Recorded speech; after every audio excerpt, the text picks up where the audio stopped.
Hi guys, welcome back to my YouTube channel. I hope you liked my last video.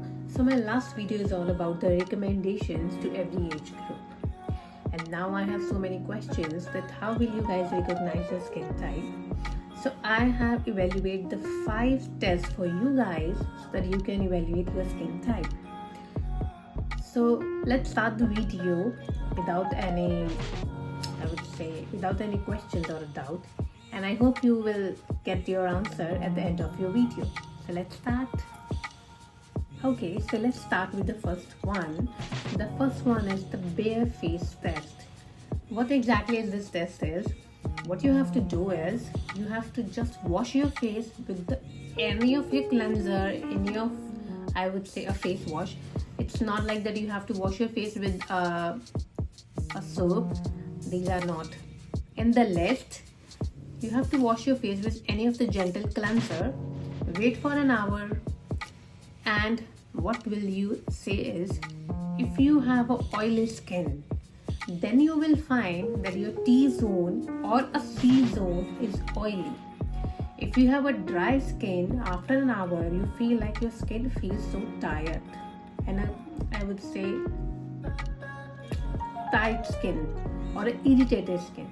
If you have a normal skin, then it's like your pH level will be at the balance. Neither you feel so oily, neither you feel so dry. If you have a sensitive skin type or a condition, then you will feel irritation. Before I continue this video, let me clear something with you guys. Sensitive is not a type. Sensitive skin is a condition.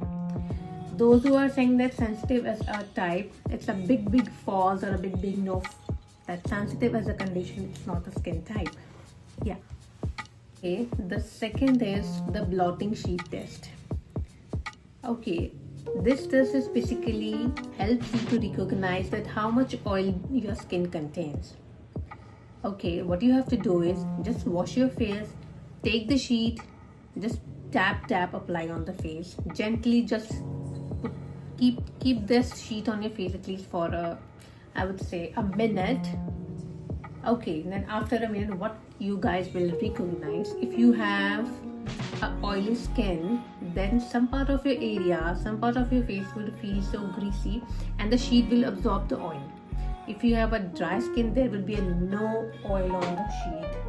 If it's pure oily, as same as I told you earlier, it's not be too much oil, neither it's like I would say it's like a very little or none of all. And if you have a combination, then it will be like your T-zone would be oily or your C-section will be oily. As we are continuing this video, as I'm gonna tell you the ways how will you recognize your skin type, you will get to know one thing, that the sensitive skin type, or I was saying the sensitive skin condition, will be neither of in any of the list, because as I told you earlier, this is basically a condition, it's not a type. Yeah,